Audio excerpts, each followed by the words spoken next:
Welcome to the Driveway Beers podcast with Mike and Alex. Thank you for joining us, and we hope you enjoy the show. Please like, subscribe, comment, and share on any platform that you're listening on. All right, welcome back to another episode, Driveway Beers podcast, drivewaybeerspodcast.com. I want to thank our sponsor, Cheers and Spirits, Arnold Station Plaza in Arnold, Maryland. We're right outside of Annapolis, near the Naval Academy, for anyone that wants to come stalk us and make our lives miserable. Just kidding, don't do that, please.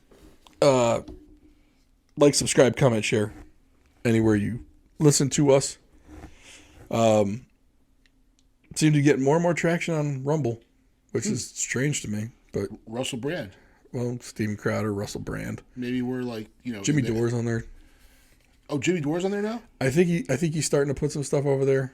But I look forward to Fridays. Yeah. Because I listen to Jimmy Dore's show. Yeah. So, yeah, I love the phone calls in the beginning. Hello, this is Joe Biden. We're drinking whiskey. I'm still drinking on a Knob Creek 9, although it's almost empty, so I might switch over. Last week we tried the Fistful of Bourbon. I keep a couple of the whiskeys down in the basement with us, so the Knob Creek 9 is always in the basement.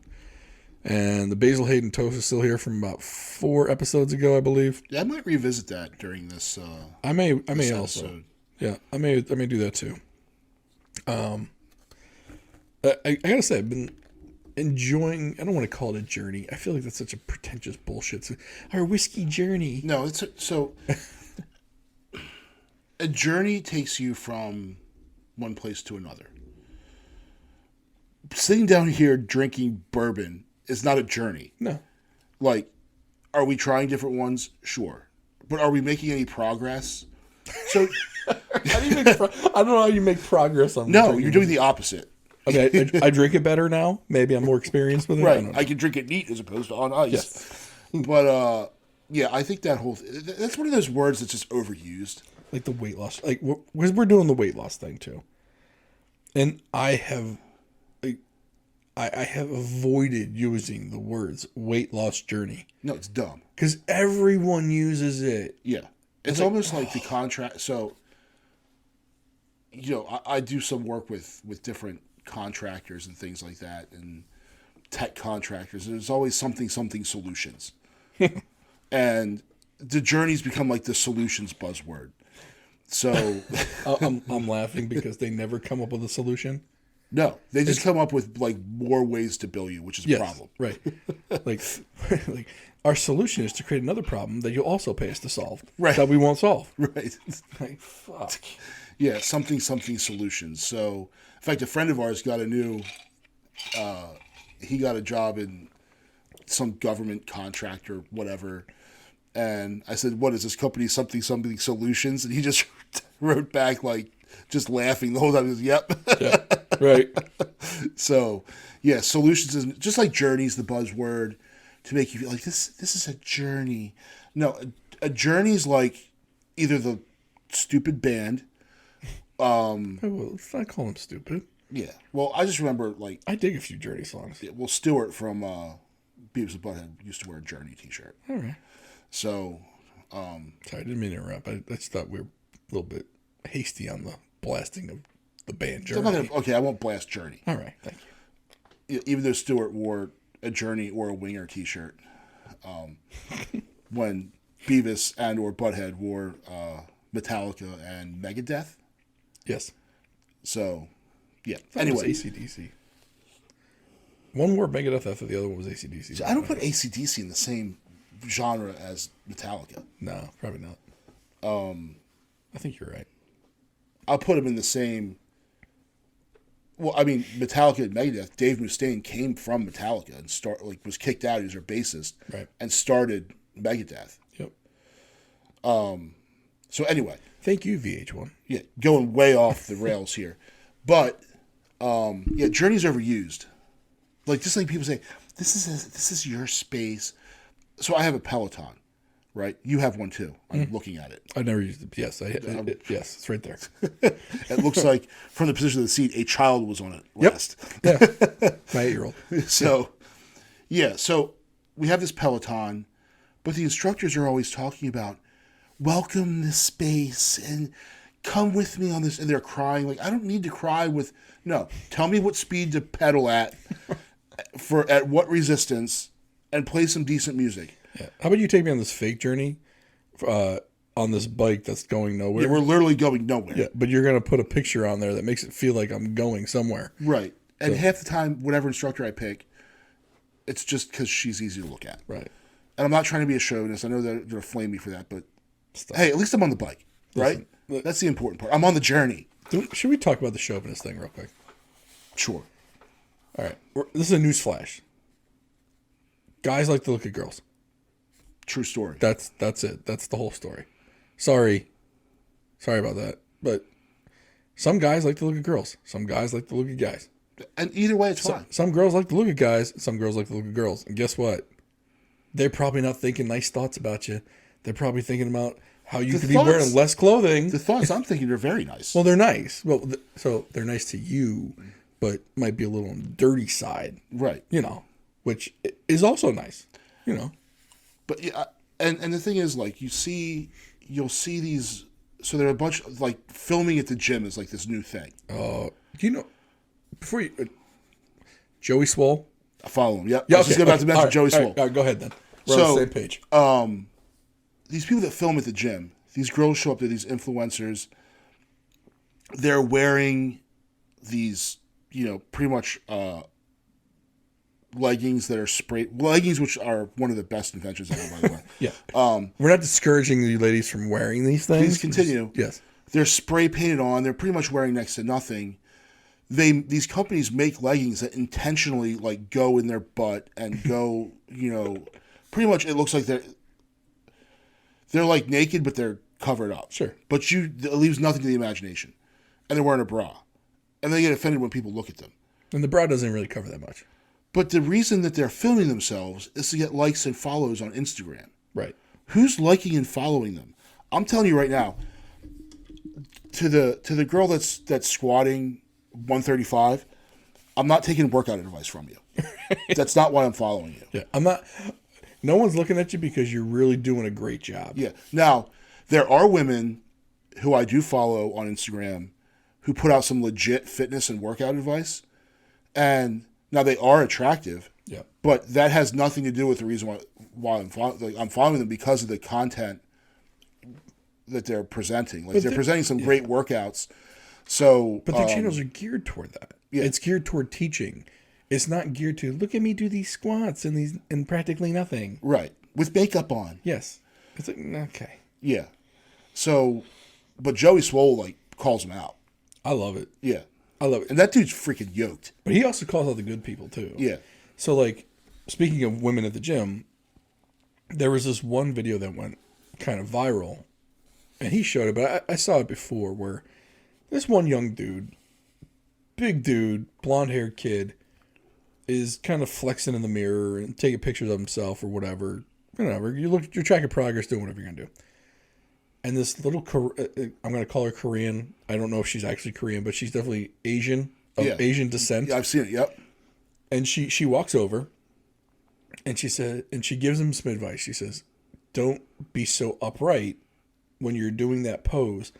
Dip your shoulder down, and it will look better. Yeah. And the kid took the advice. Didn't say word one. Yeah. Just took the advice. She obviously knew what she was doing as far as posing. And it turns out she was an ex-bodybuilder. Yeah. And she apparently worked on a military base. So in the comments section, I was reading through, apparently that's like one of the things she does. Like, she'll be in the gym, and she's like the grandma of the gym who knows her shit. Mm-hmm. And all these young dudes in the military, like, no one gives her nothing. It's like, if she's coming over to you, you take that advice because she knows her shit. Mm-hmm. And you can tell, even if you didn't know the background of her, just by the way she carries herself and looks, You can tell she's probably in her 50s, 60s, maybe older. Yeah, I don't know. And the fact that she's in the gym, and then the shape she's in. Hell yeah. And the video, it's some young dude with like longish blonde hair, and she tells him to just change the angle of his shoulders and how he's flexing. Yeah. And even as a novice or not knowing anything about bodybuilding, I'm like, yeah, that actually worked because he looks a lot bigger after she talked to him. Well, and then Joey did the video of him doing it. He's like, there's no way that works. And then he does it, like, oh, it works. Yeah. But yeah, no. So I like when he points out the good people in the gym too, because he's pointed out like the people that kind of pick on others at the gym, like those people. Yeah. Like, oh, I'm gonna record this guy because he's such a creep. Like, maybe he's not. You mean that guy that walked past you, didn't look at you, did his exercises and left? Yeah. There's another video he had where it was a girl trying to call someone out for me, and she's lifting and gets stuck, and the dude comes over and spots her. She's like, "Oh, he's such a creep." And no, lady, you lost that one. You were about to, you had to bail on that squat, and you didn't, and he saved your ass. And you're gonna say he's a creep just for likes and follows. And then it's funny because when he calls them out, they pull their videos because Joey Swoll's got, what is he, the millions of followers, like. Yeah. Well, there was the other video though where it was starting to show that it was backfiring. So this one lady, she was doing a squat and she lost it. So she went all the way to the ground until the reserve catch bar got her. Because it was a freestanding squat rack. Yeah. So, and they always have like the two bars around like your knees and shins area. Yeah, so like my power rack, I have it. If I'm squatting heavy, I'll slide the bars in close to where the bar's going to be. So if I have to bail, the weight's only falling, a couple inches. Yeah. Or like on bench, I know where I'm coming down to.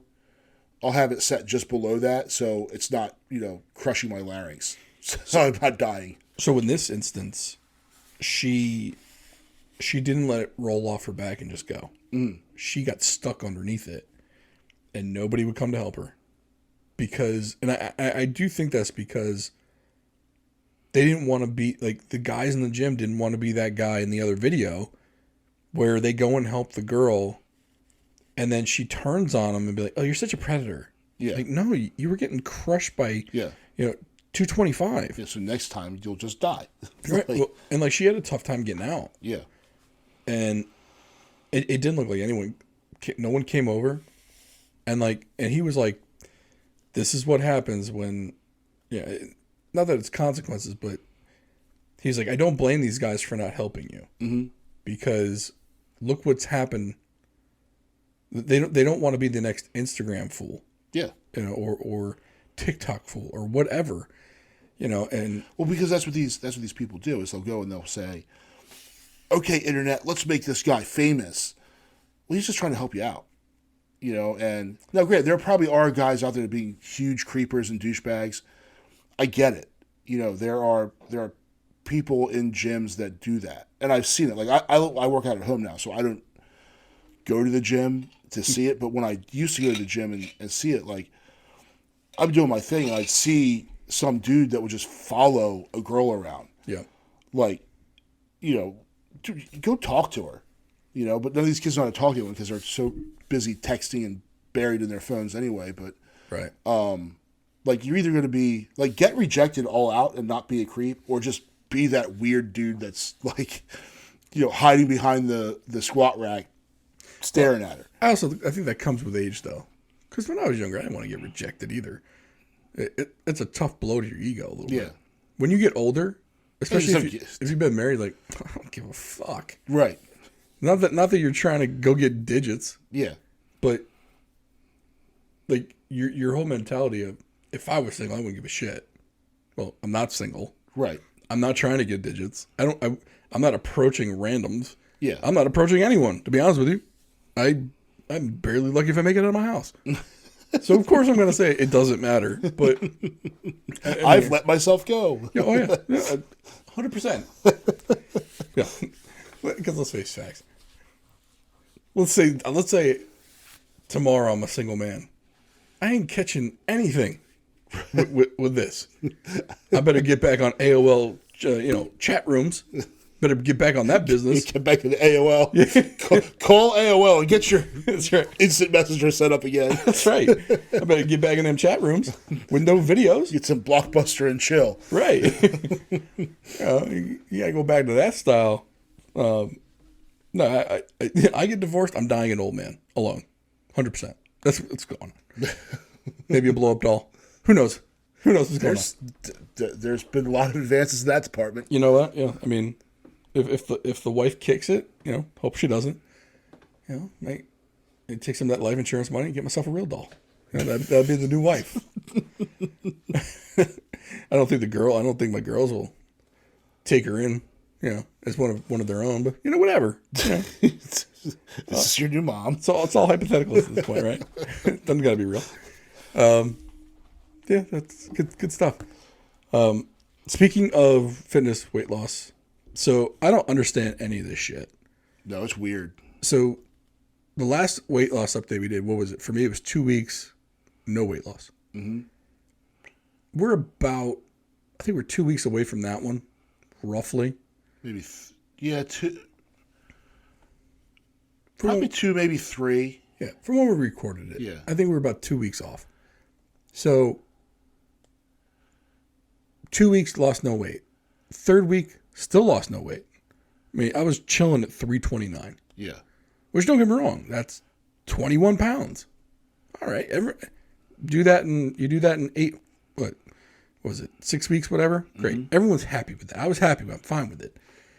But, of course, the doubt creeps in your mind. 3 weeks, no weight loss. Yeah. You're making the sacrifices. You're doing what you need to do. Now, was I a Boy Scout? No, I was not. Mm-hmm. But did I have more than one cheat day in a week? No, I did not. Mm-hmm. Like, I kept the cheating to a minimum. I did not drink water like I should have. That's where I'm lacking too. Yeah. Now, that being said, so now we're week 4. So first 3 weeks, no weight loss. I weighed myself today. All of a sudden, dropped 7 pounds. Cool. Like I'm down. So now I'm down to 320. I think it was 323.1, something like that. So I went from just sitting at 329 and some change for 3 weeks. Weighed myself today. I don't think I did anything drastically different. In fact, I feel like I had a worse week eating-wise this week than I did in any of the prior 3 weeks. Yeah, I should. And dropped 7 pounds out of that. I should jump on the scale. So I don't get on the scale. Well, part of the reason is because the scale in my bathroom is I need to change the batteries. I just haven't done it. And then the other reason is the other thing I use is my belt, because I've always been more body composition than just plain weight. So my belt, I had to pull it in a notch. So what I do when I put my belt on is I pull it in as tight as I can and I loosen it to where it's comfortable. Mm-hmm. So I got it all the way to the last hole, and then I backed it off too.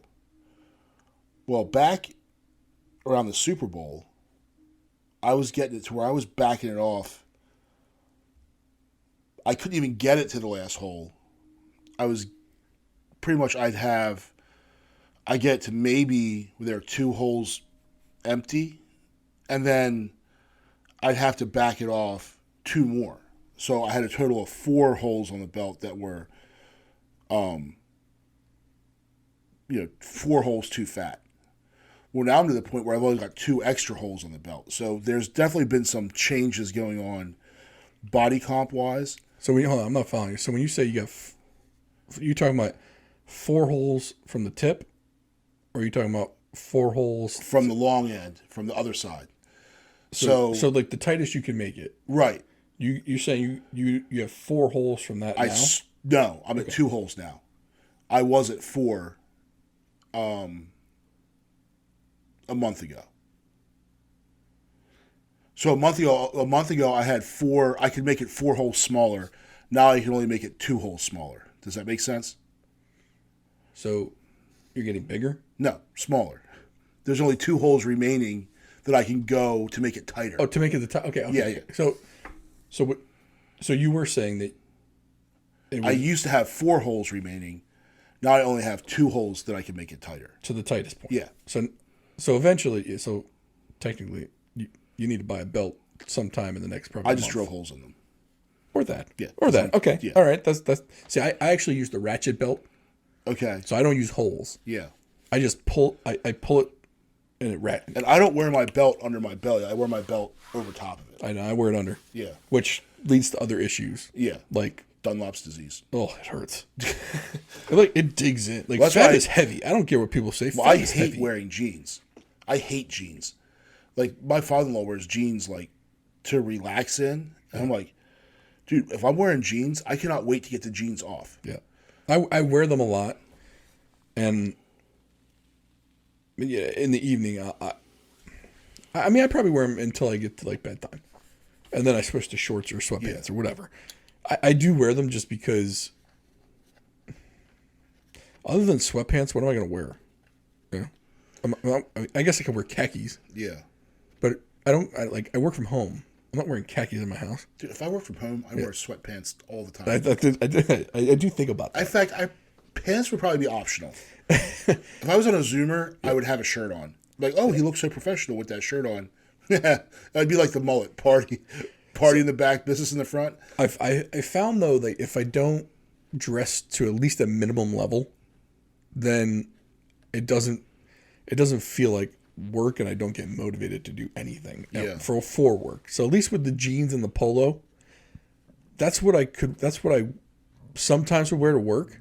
So at least I'm in somewhat work attire.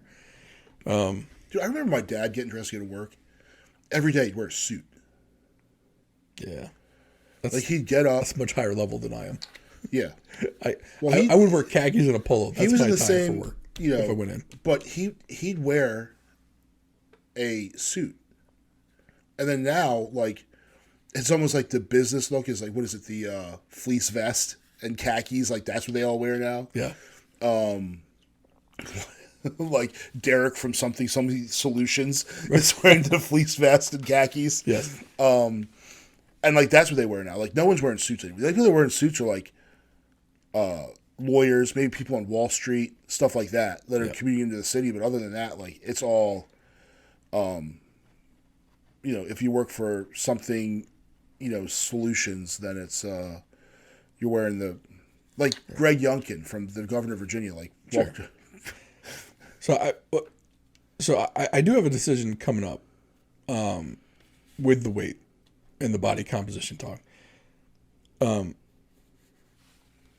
jeans I'm wearing now, so I'm wearing a 4630 jean. Okay. Relaxed fit, Levi's for those who wonder.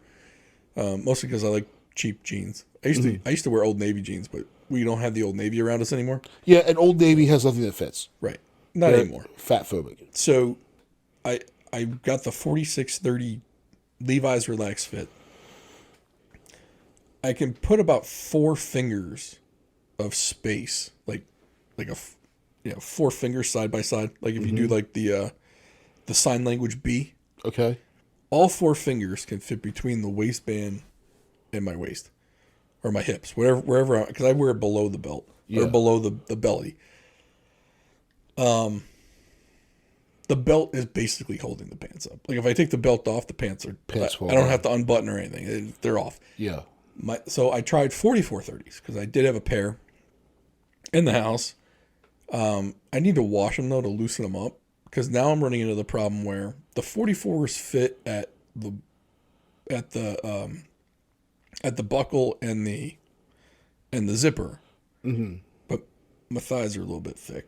Well, the skinny jean looks in. Yeah, but this is a little too much. Are these like leggings? It's almost like I can't like if you drop something on the ground, could you pick it up? Probably not. I would not comfortably. No, you have to get one of your kids to come pick it up. Yeah, like I'd have to kind of like do like a lean. Like if I just bent over, like the pants would just ass would be out. Yeah. So I'm in that dilemma right now, and I might just need to find a different like style of jean. Very different cut. I mean, Levi's makes a bunch of different ones. So. My suggestion would be Yeah. get rid of the big jeans. Make the new jeans your new standard. And then lose weight to fit into them better. Yeah, seriously. I just got to hope I lose weight in the thigh area. And there's actually, well, It's just uncomfortable. you know, I would say, like, don't squat because it'll make your thighs bigger. Oh, I don't do any exercise. Don't worry about that. Right. There's no exercise occurring. Zero. In fact, I mean, remember that like a few episodes ago I talked about that one walk I did. Was that the last one you did? That was the last one I did. Oh, boy. I did 1 10-minute walk around my neighborhood. That was it. Yeah, I haven't done it yet. I haven't done it again. So, Which considering the weight loss has still occurred without anything, it's pretty amazing. it's 20% diet or 80% diet. Yeah. So I've been stuck. Now I haven't weighed myself, but I dropped 15 pounds quick. And now I've kind of been hovering between that 15 and 20 pound mark. And just kind of locked in there, not going anywhere.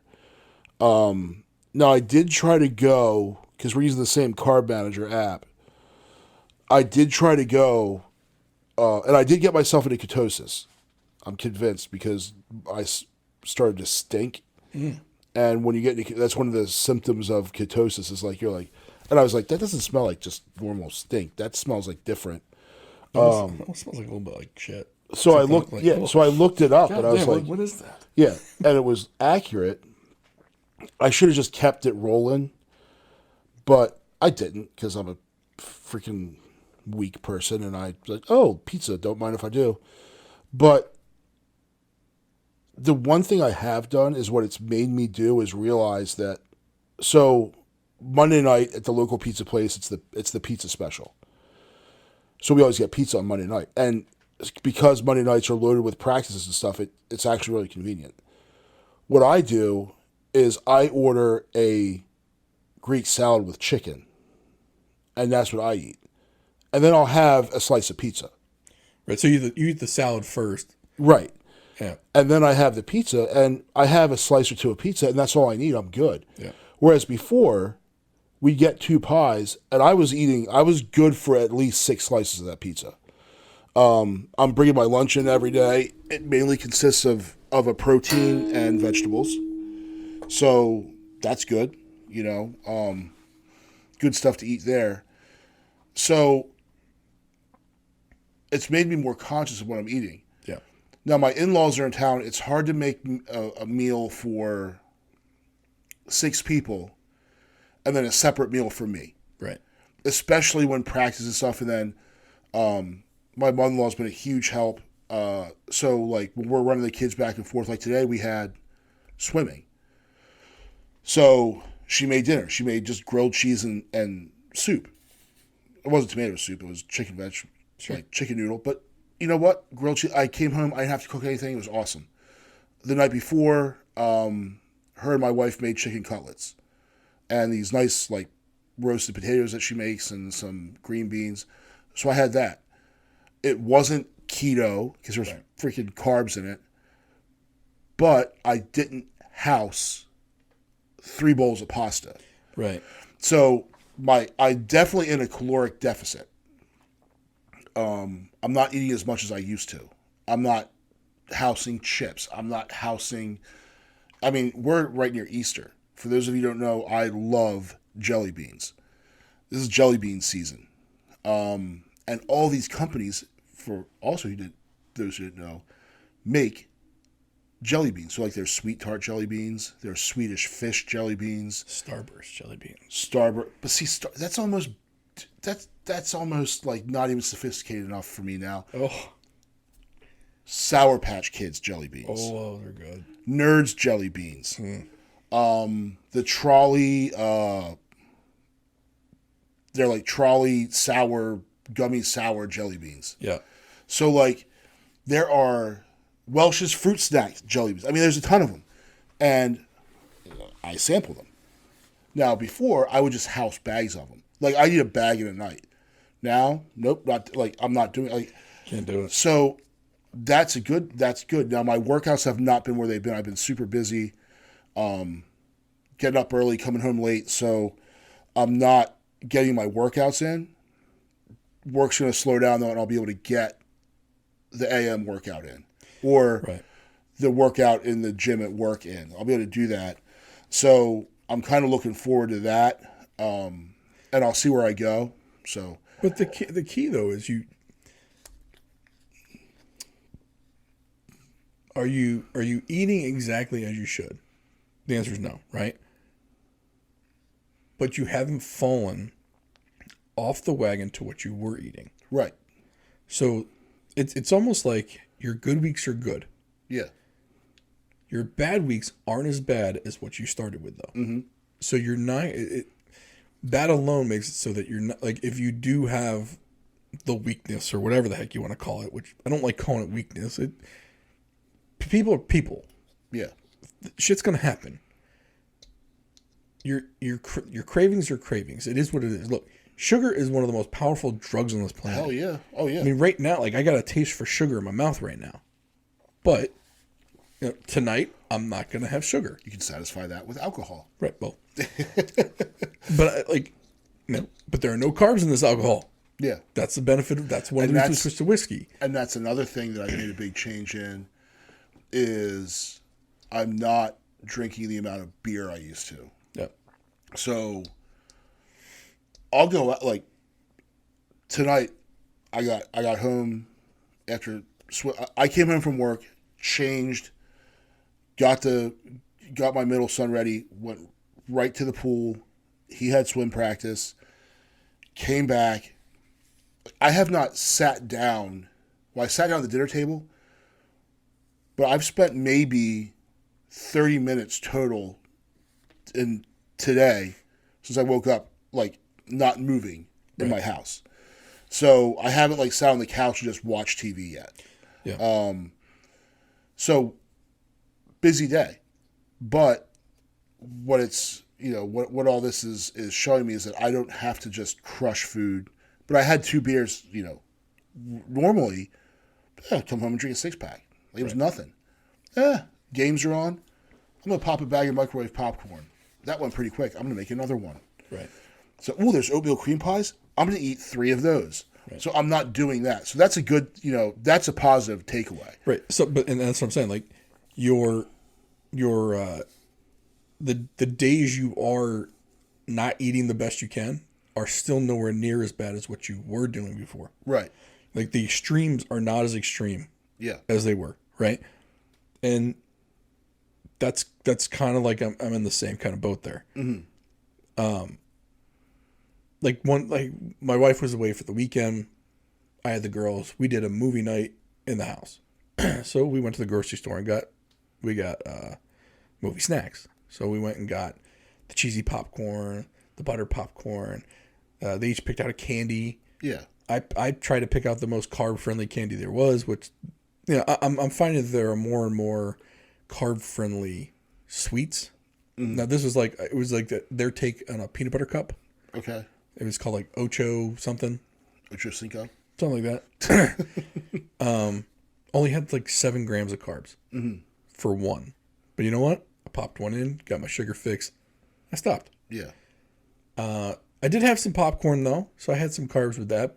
But, and again, that's what I'm saying. Like this weekend, probably not. This past weekend probably wasn't my best. But somehow, and this is what I don't understand, somehow I still dropped 7 pounds. Yeah. That was 1 pound a day over last week. Yeah. That makes 0 sense to me. 3 weeks, no weight loss. Mm-hmm. And for me, the number doesn't matter so much, right? I use the number, though, because it's the unit of measure I have available to me. Yeah, well, the thing is, you can't put yourself in a tank and see, and first of all, BMI is bullshit. Mm-hmm. To get a true measure of your body composition, fat versus the rest of your body, you need to get yourself in a tank. You can't do that. But I mean, BMI, for these purposes, though. Yeah, BMI is just a height weight calculation. That's all it is. It's a height weight ratio. Yep. And if you go and look at it, like, according to the stupid charts, which were made in the 50s, Alex Ovechkin's obese. J.J. Watt is morbidly obese because it doesn't take into account muscle mass. So, but if the scale is all you have, and it's a barometer so that you can measure, then use it. Why not? Like, I don't think anyone would say don't use it. Yeah, I'm just looking this up real quick, just because if we're using BMI, I was just checking what mine was and what it is now, just to see what drive. Again, there's just measures, right? It might not be a great measure, but it's a measure. For me, the way I see it is, because I'm not trying to build muscle at this point. I just want to drop fat. That's my goal in this. Drop the fat, get healthier. And for me, weight on a scale is going to show me that progress. It might not be the best. It's just a unit of measure that I'm using. It just kind of. I'm sure other people use different measures, but this is what I'm like. But also like the jeans thing. Like if my jeans start falling off, then something is getting smaller. Well, yeah, right. So but then that's it's like me with my belt. Like the belt barometer is a real thing. So yeah, I think the jeans barometer for you. Like I think that's a more accurate measure of body comp than a BMI number. Sure. So let's just we'll start January 1. Okay. My BMI was 50.8, and that was not my highest. If we want to go to my highest, it was, December 18. That was the starting weight. So 349.2, 51.7 on the BMI. So now if we go to March and we do 23rd, which is today, the weight was 323.1, which is, 17? Yeah. Roughly 60. I don't know, 17, 16. Someone else do the math. BMI 47.9. So I'm dropping, 3, maybe 4 on the BMI, and then 26 on the weight. Yeah. So it's just measured though. It's something I can use to kind of track some kind of progress. Yeah. And the jeans is another one, right? Now, I can't officially say I've dropped a pant size because I haven't. I'm still wearing the 46s. Could I probably get by with the 44s and the denim would probably stretch out and fit a little bit better on the thighs? Yes. Yeah. I might wash them and then just wear them for a couple of days to see if that happens. Yeah. But for now, I'm sticking with the 40. Or maybe I just wait another week or two. Maybe some extra inches or whatever come off of there, and then the 44s fit fine. Yeah. So, well, I think you'll see. So like the thing that gets with BMI, like, and all those height weight charts and things like that, if you were to say for whatever reason you watched a whole bunch of Joey Swoll videos, decide that you were going to just like crush weights, crush protein, and you started building muscle and losing fat, your weight can go up, right? But you're getting the physical volume of the space that you take up is now smaller, and also your health is improved, but your BMI might go up. So you'd have some asshole doctor to be like, "Oh, BMI, you're obese," You'd be like, "Well, motherfucker, can you pull 500-pound deadlifts?"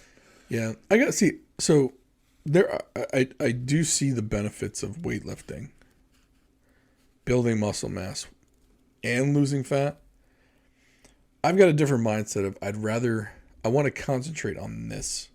I want to concentrate on losing the fat, and then when I get down to a more reasonable weight, then I'll add some weight training. Well, I think the one, even as fat as I've gotten, lifting has been a consistent part of my life. So for me, ramping it up or whatever is not a big deal because my body's used to doing it.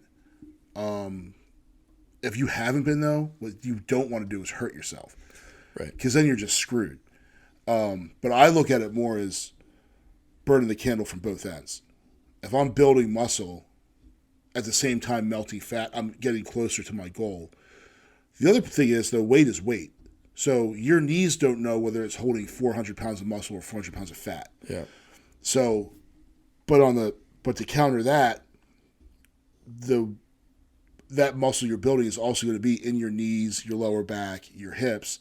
It's going to help support that weight better. Right. If you're given the choice of being 400 pounds of fat or 400 pounds of muscle, you'd be a fool to pick the fat. Correct. You know. Let me ask you this. Then. You might know this. Let's say you've got two different people. Both are at 285. One's mostly fat. The other one is lean and shredded. Mm.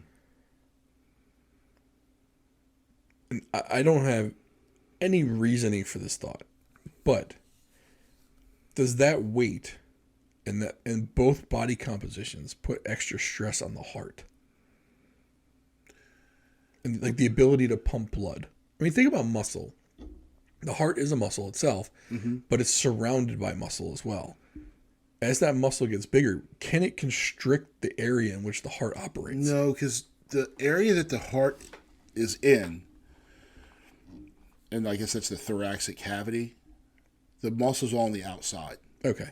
So it won't constrict it then. No, so it's not like you're just freaking yoked.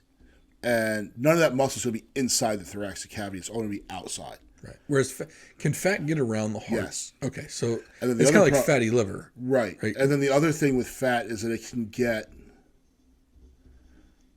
your heart is working hard to pump that. Fat has more volume. All that fat tissue has to be sustained by your one heart, so it has to travel. There's a bigger distance it's traveling. Where the muscle tissue is more dense, so I don't think like the blood vessels have to move as much blood. Now, when the muscles are in motion and working, of course they're using more. They're putting a bigger demand on the heart. Mm-hmm. But I think that goes down once the muscle stops. Now, muscle does have a natural muscle metabolizes at rest. It's one of the reasons why men feel warmer than women. Men have higher muscle mass. And that muscle is at rest it takes energy to sustain itself. So I think at that point, you're still better to have, given the choice of if you can replace all your fat with muscle, you'd be doing a lot better than if you had. Well, and that also, so all these apps kind of let you know what your resting.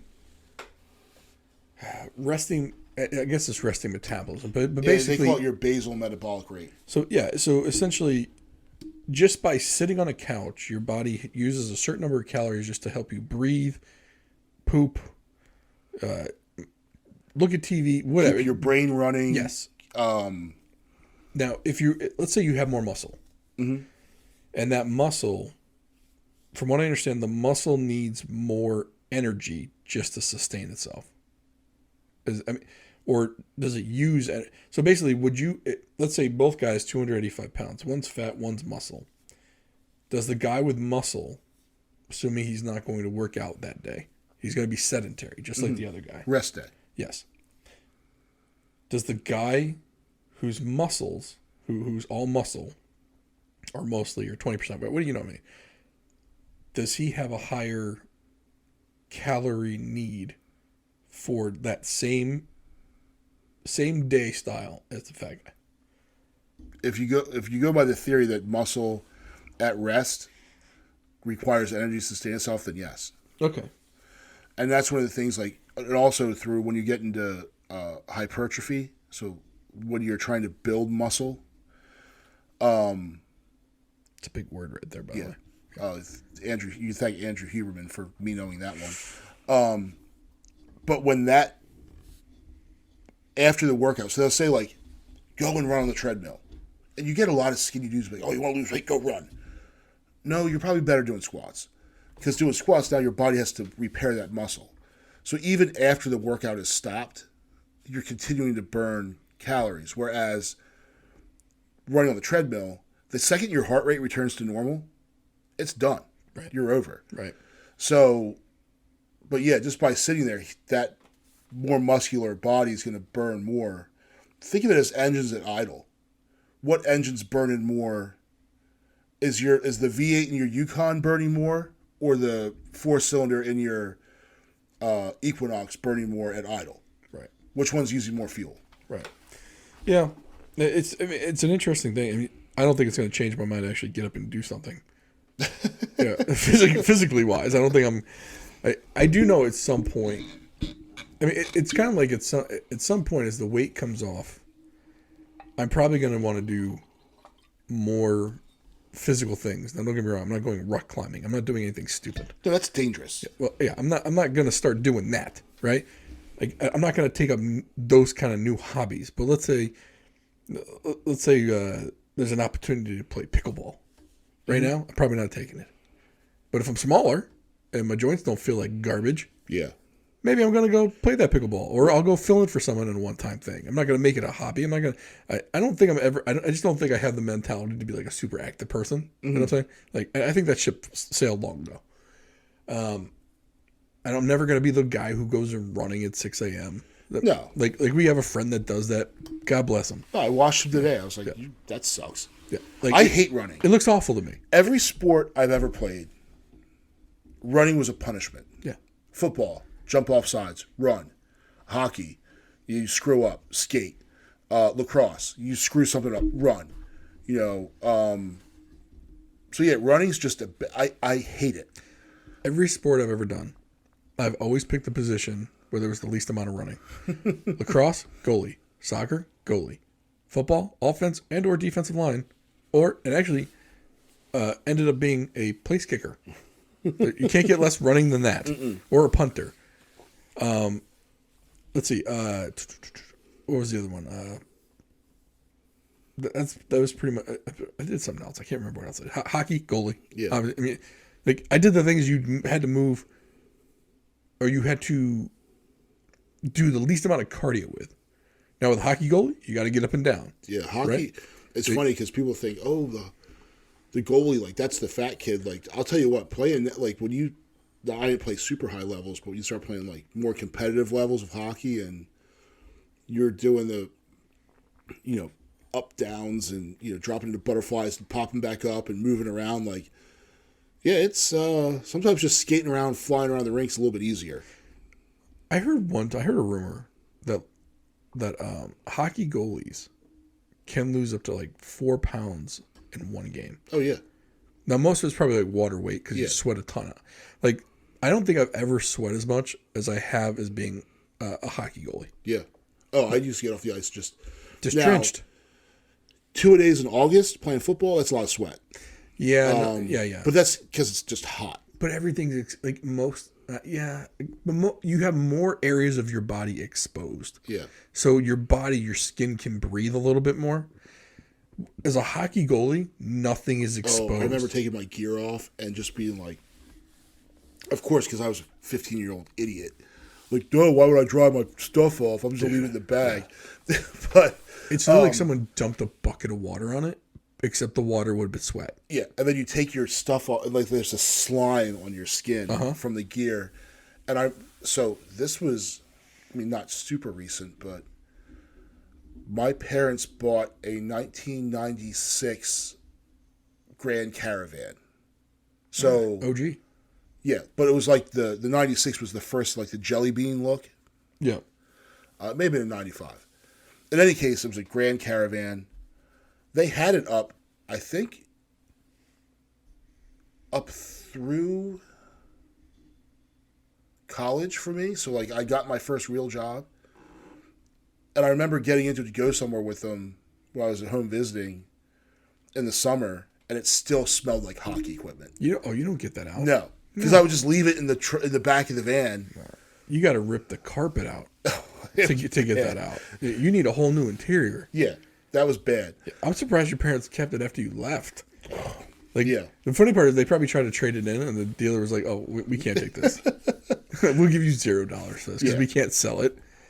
Well, my dad wasn't the car guy, so he just didn't care. And they would drive cars. Is he a nose guy? He had a nose? Yeah. Why would he want to keep smelling that? I could see if you lived it, like when you were living at home and he kept, like the equipment was still in there and being used.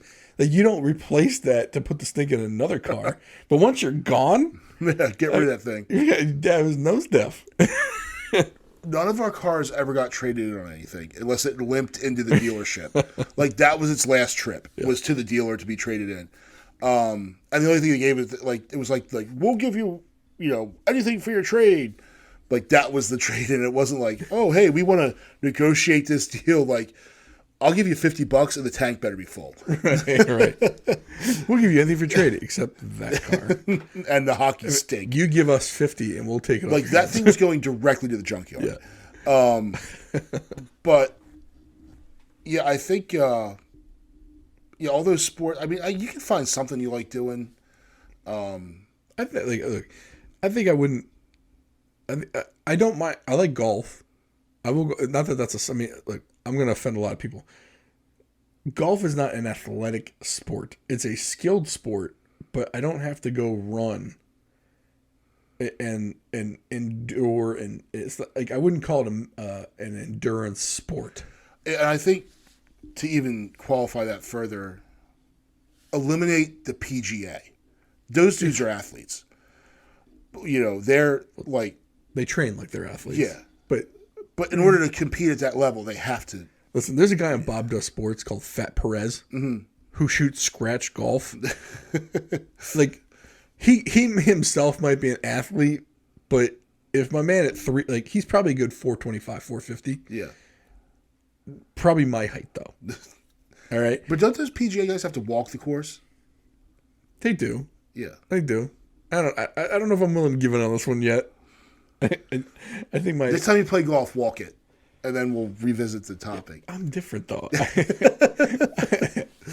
Because I walked the par 3, yeah, the 9-hole par 3 at Severna Park, and I was like, "Dude, this sucks." Yeah. It was also July, and I may or may not have been carrying, in addition to the 3 golf clubs I brought with me, my cooler full of beer, beverages. Hydration. Yes. Right. So maybe not, could have happened. But walking that thing, I was like, man, people walked 18 of this. And a lot of longer holes too. Yeah. Like these are par 3s. Like I probably would have been better just throwing the ball. But they're par 3s, but they're like 85 to 95 yard par 3s. Yeah. They're not like 135 yard par 3s. I left my clubs in the car, and I think I brought a putter, which I should have just skipped because I'm terrible at putting, a wedge, and like a 7-iron. Like you probably could have played I could have played the whole thing with a 9-iron. Right. That's probably what I should have just used that because I can't putt for crap. So, at least I'd have an excuse for lousy putting. Like, why is your putt so bad? Well, I used a 9-iron. Well, but to improve your golf game the most, the green is where to do it. You get the most bang for your buck on the green. Oh yeah, because if you can 2-putt every green, you can generally cut a stroke a hole. Yeah. If you're 3-putting on every green. What is it? Drive for show, putt for dough. Heck yeah. Because think about it, you can go. I mean, if I was a smart human, I could probably be an average golfer, or better than average. I mean, average is 90 to 95. That's what an average golfer hits. If you can do bogey golf. So 4s on par 3s, 5s on par 4s, 6s on par 5s. Mm-hmm. Essentially, so on a par 4, if you took 3 shots to get on the green and still 2-putted, that would be bogey. Same thing with a par 3. 2 shots to get on. Well, no, that would not. Yeah, two shots to get on, 2 putts. That's a 4. Yeah. So if you can make it so you give yourself that extra shot to get on the green, but all you need is 2 putts each time. That's where you can make up the most ground in your golf game. If my score was 90 for golf, like if that was what I consistently hit was 90, I mean, like the best I ever shot in my life was 111. Yeah. But you don't play that much either. No, this is when I think I was like 17 years old, maybe 18, and me and my buddies, like, because you couldn't drink, so well, I mean you could, but like. It wasn't like we were going to bars. So on a Friday night, like we'd go to the driving range at for Montgomery County people, it's the Rio. There used to be a golf, a driving range. It might have been replaced with a Top Golf or torn down to build apartments or condos, but we would go there, and hit 2 buckets of balls. And then if there's a high school party or something, like, we'd go to that, but maybe like go catch a movie or go to Silver Diner for local people know what that is. But like hitting a lot of golf balls. That was the best. Was 111. That was the best I ever did. So, now, I mean, I just do like, I play like fundraisers and play best ball. Yeah, that's what I like doing that more. I've gone and played a few. Like I used to play quite a bit. I used to play like probably 3-4 times a month. Yeah. And I got into the high 80s.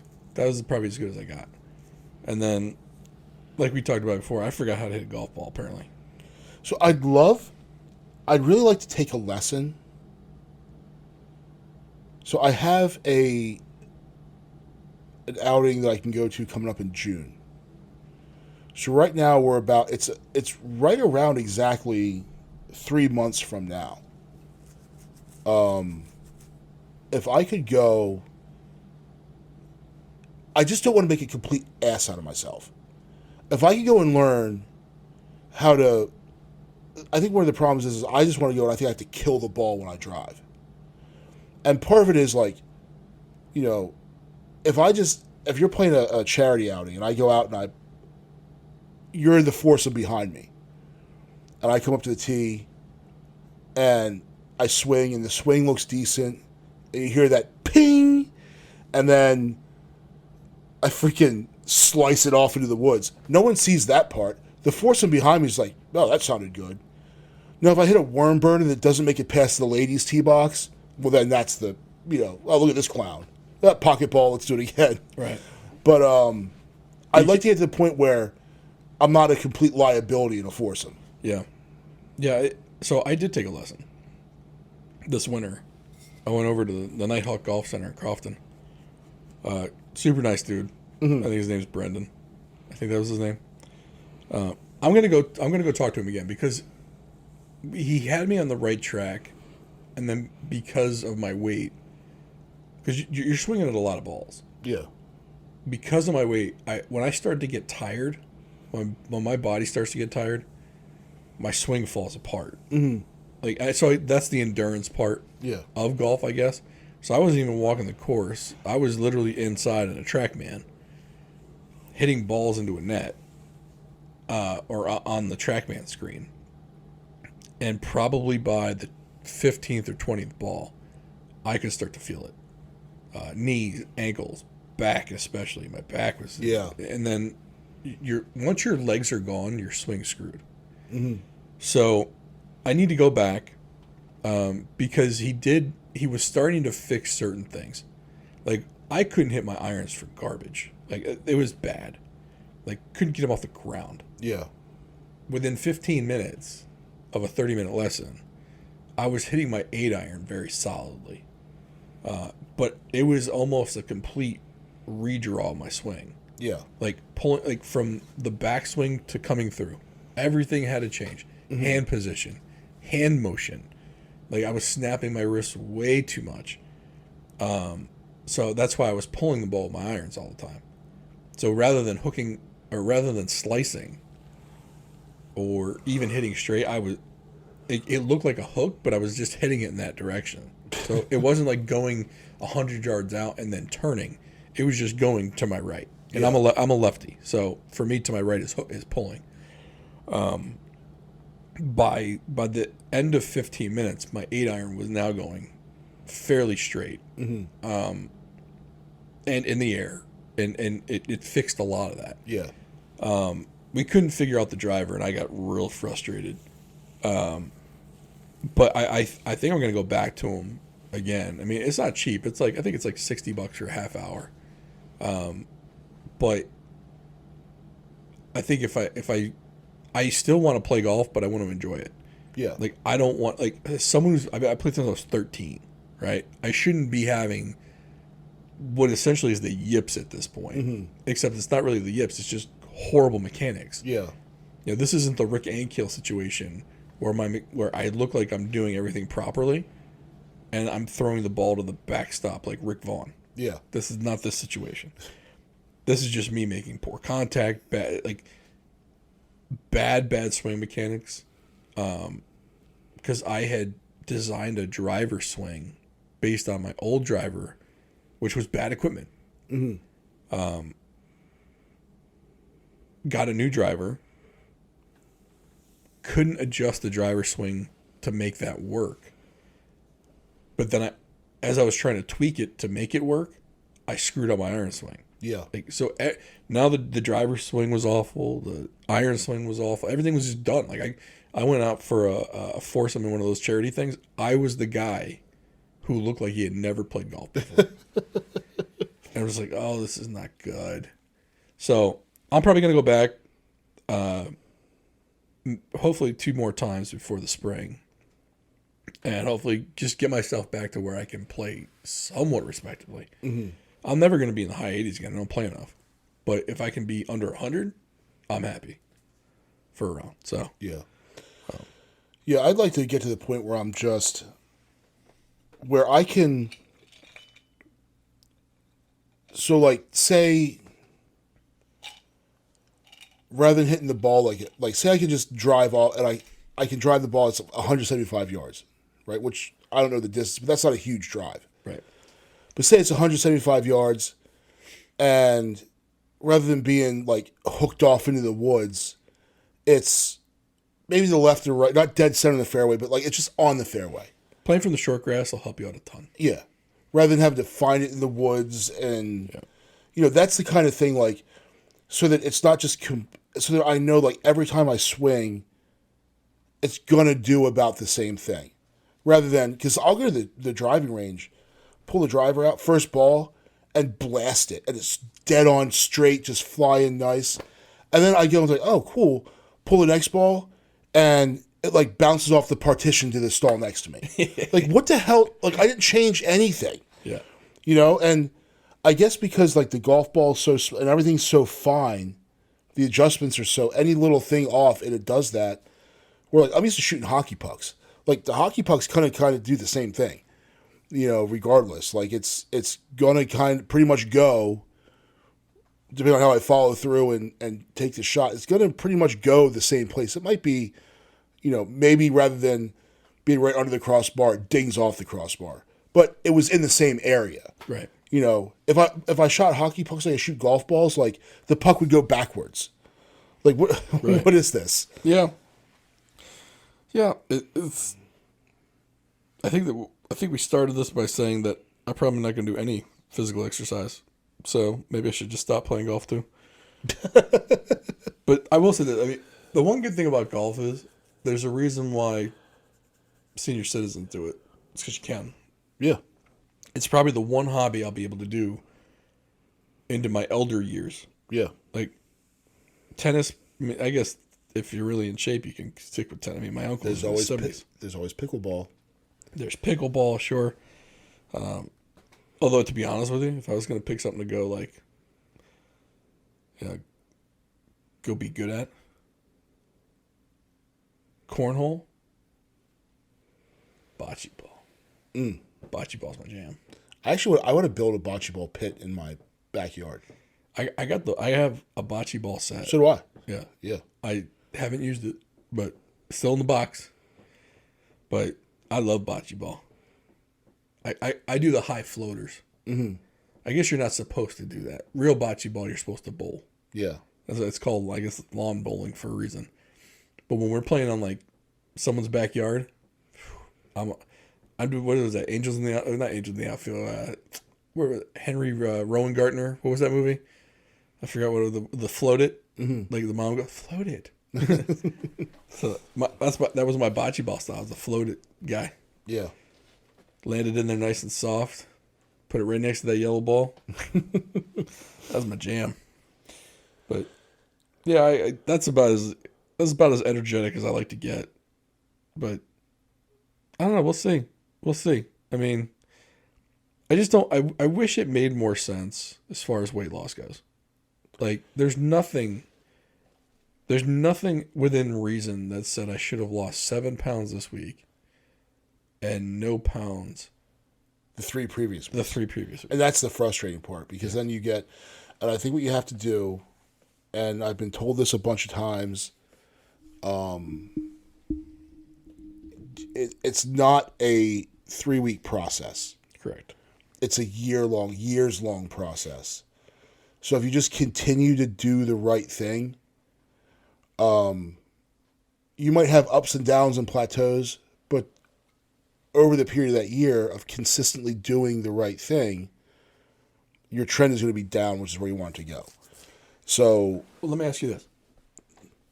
If I were to tell you in 3 months you'd lose 30 pounds, out of 10 times, how many times, and I said, look, there's no major sacrifices here, and you don't have to exercise. How many times out of 10 would you do it? Just losing 10 out of 10? Yeah.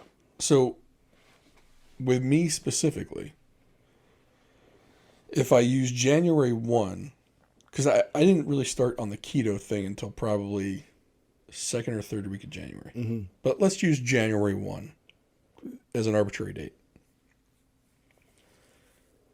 At the end of March 30th, so 90 days.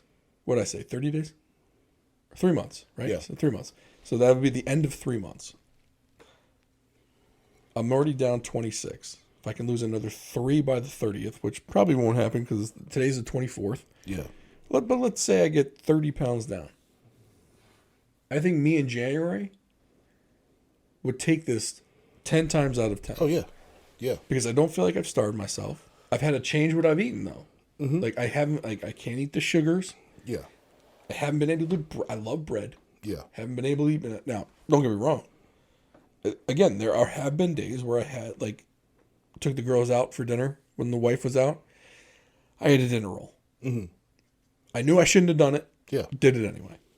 And again, that's what I'm saying, though. I had bread. Yeah. And I still lost 7 pounds this week. Had candy this week. Still lost 7 pounds. Popcorn. It makes no sense. Yeah. I was much better with my eating the 3 prior weeks and lost nothing. And I think some of this stuff, maybe everyone doesn't respond to keto. Maybe everyone doesn't respond to this, respond to that. Some people do better. Some people do better with IF. Right. Some people have to just switch everything around and do this and do that. I did really good with intermittent fasting and going for a 30-minute walk every day. Right. Every morning I get up, go for a 30-minute walk, come home, get ready to go to work, not eat anything until lunch. And I felt pretty good. Right. And I'm thinking, well, wait, if I were to combine keto with that, it would kill it. And then I gain a pound. What the F is going on here? Right. So, I mean, we're using my blood work, though. We use a glucose fasting test to find out what was going on with me. This should be working. Yeah. Every week. It should be much more steady, but it's not. I get it. But again, though, to me, 3 weeks was a lot of time not to lose anything. Yeah. And then it was kind of like that other time, though. Now, I remember that other time, I think I lost 5 pounds in a week. Yeah. It's weird. It's not consistent. It's 5 pounds, 0, 0, 0, 7 pounds. And it might go 0, 0, 0 again. I have no idea what the heck's going on. Or it could go up. Yeah. Although I haven't really gone up since I started the keto. I call it, I'm going to use air quotes for keto because I don't really know if this is keto. I don't know if I'm in ketosis or not. I think to get yourself into ketosis, you have to be at kind of 0 carbs. So, I mean, I'm at under, my limit that I try to stick to is 40 carbs, 40 grams of carbs per day. There are some days where I'm at 20, some days I'm at 25. I am always, though, under my calorie count with the exception of, I think, 4 days over the past month. Once a week, basically. I exceeded the calorie count 1 time. Yeah. So maybe it's calorie deficit. Yeah. Maybe that's all it is. Yeah. I don't think so, though. I think maybe there's a combination of multiple things. I don't know. I just wish it was more, or I just wish it was less inconsistent. Yeah. If you were doing the work consistently, I feel like the results should also be consistent. But that, I think everyone that does this, that goes and loses a bunch of weight, they all say the same thing. You didn't get that way overnight. You're not going to lose the weight overnight. Yeah. And they all just say stick with it. Mm-hmm. So, and that's another thing. Like, that's another big change for me. 3 weeks of not losing weight. In the past, what would I have done? F this. Yep, it's not working. Why am I going to why am I sacrificing all this stuff? Why am I not? I love bread. Why am I not eating bread? Yeah. I'm not losing weight with this. Well, I stuck with it though. Yep. This time I stuck with it. And then some results came. So, I mean, I think if I end up with like another 3 weeks of it not working, I think now, especially more than before, I'm going to be more willing to stick with it even further. Although I do think at some point, I got to check. I got to see, like, at what point when you lose weight, does the calories have to also go down? Like, you got to adjust calories at some point, right? Yeah. And I don't know if the app is going to do it automatically. I think they do. I would have to check. Noom does. I know Noom does. I'm pretty sure that one will too. Well, because it based your calories on your starting weight. Yes. So I'm pretty sure as you get down, it's going to, like, you can play with it and put in, say you weigh 200 pounds right now, see what it tells you to go to. Right. I'm just clicking back through a couple days just to see if it ever changed. I'll do that next. I mean, once we're done with the show, I'll go in there because this app still has it doesn't have the weight drop in there. Yeah. So I have to enter it in. It's funny, my what is it? My scale. Mm-hmm. It's a VitaFit scale. It was pretty cheap, but there's an app on there, so like I don't have to like look down at the scale. My phone will connect to it by Bluetooth, so I can look up straight ahead and see the weight, and then it keeps it in there, like it stores it in there, so I don't have to write it down or anything like that. Yeah. Just pretty neat. I mean, I've even had days on here where I haven't tracked. It just doesn't make any sense. Anyway, I mean, I like that scale though.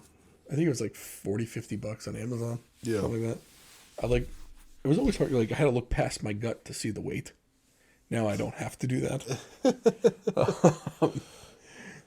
But the other, I don't have to remember it. I don't have to write it down. I don't have to put it in an app. It just stores it, and then it connects to Google Fit. So then it transfers. It just puts it in the app automatically. So that's good. Kind of like that. You got anything more? I'm good, man. All right. We're gonna wrap up the show. Thank you for tuning in. Like, subscribe, comment, share. Thank you to Cheers and Spirits in the Arnold Station Plaza in Arnold, Maryland.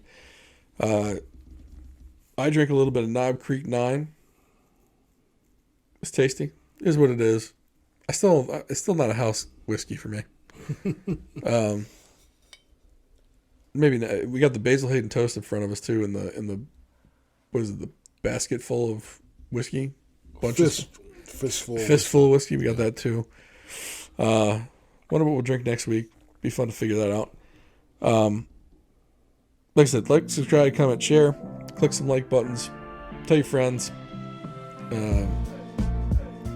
Or maybe we'll talk to the winner of the Amazon gift card, Ryan, at some point. I just sent him an email today. Let him know he won. I said 2 weeks ago we won. It's like, oh wait, I forgot. So maybe he listened to the show. He heard it anyway. But thanks for joining us. We'll see you next time.